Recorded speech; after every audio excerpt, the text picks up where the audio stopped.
14 अगस्त 1947 की वो रात थी जब हिंदुस्तान के लोग सदियों की गुलामी से निकलकर आजादी की दहलीज पर खड़ी थी।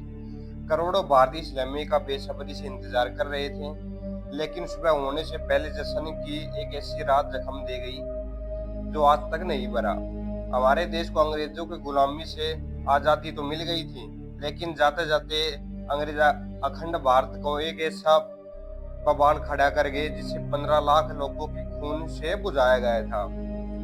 अंग्रेजों ने अखंड भारत को दो टुकड़ों में बांट दिया गया, भारत और पाकिस्तान। जहां एक तरफ आजादी का जश्न मनाया जा रहा था, वहीं दूसरी तरफ खून की नदियां बह रही थी। लाखों लोग अपने घर, अपनी जमीन को छोड़कर भाग रहे थे। दोस्तों, आज की इस वीडियो में भारत के 77 साल पीछे ले जाएंगे। आजाद भारत की कुछ ऐसी तस्वीरें दिखाएंगे जिन्हें देखकर आपके रोंगटे खड़े हो जाएंगे और आपकी आंखों में आंसू आ जाएंगे। अखंड भारत जहां हर धर्म के लोग एक साथ मिलकर खुशी से रहा करते थे, जहां सन 1857 में आजादी की लड़ाई हिंदू और मुस्लिम दोनों धर्मों के क्रांतिकारी मिलकर एक साथ लड़ रहे थे दोस्तों। लेकिन अंग्रेजों की नीति थी डिवाइड एंड रूल, यानी फूट डालो और राज करो। हिंदू और मुस्लिम सदियों से एक साथ रह रहे थे, उनके बीच फूट डालने की कोशिश शुरू कर दी थी अंग्रेजों ने, और हिंदुओं और मुसलमानों को अलग अलग नौकरियां दी गई थी। उनके लिए अलग अलग स्कूल भी बनाए गए थे और धार्मिक मुद्दों को हवा दी गई थी। अंग्रेजों ने छोटे छोटे बातों को बढ़ा चढ़ाकर दोनों समुदायों में नफरत का बीज बो दिया था दोस्तों। वे हिंदुओं और मुसलमानों को एक दूसरे के खिलाफ भड़काते रहे और धीरे धीरे ये नफरत इतनी गहरी होती चली गई कि बात बंटवारे तक पहुंच गई थी दोस्तों। लेकिन हैरानी की बात यह थी कि हिंदुस्तान के दो टुकड़ों करने की जिम्मेदारी श्री रेडक्लिफ ब्रिटिश जज को दे दी गई थी दोस्तों।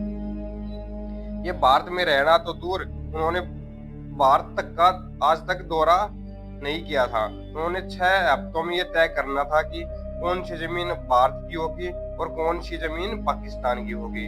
रेडक्लिफ ने नक्शे पर ऐसी लकीरें खींची जिससे पंजाब और बंगाल को 2 हिस्सों में बांट दिया गया था दोस्तों। ये लकीरें इतने जल्दबाजी में खींची गई कि कई गांव, कई कस्बे रातों रात बट गए थे दोस्तों। लोग सुबह उठे तो उन्हें पता चला कि उनका घर भारत में है, लेकिन खेत पाकिस्तान में।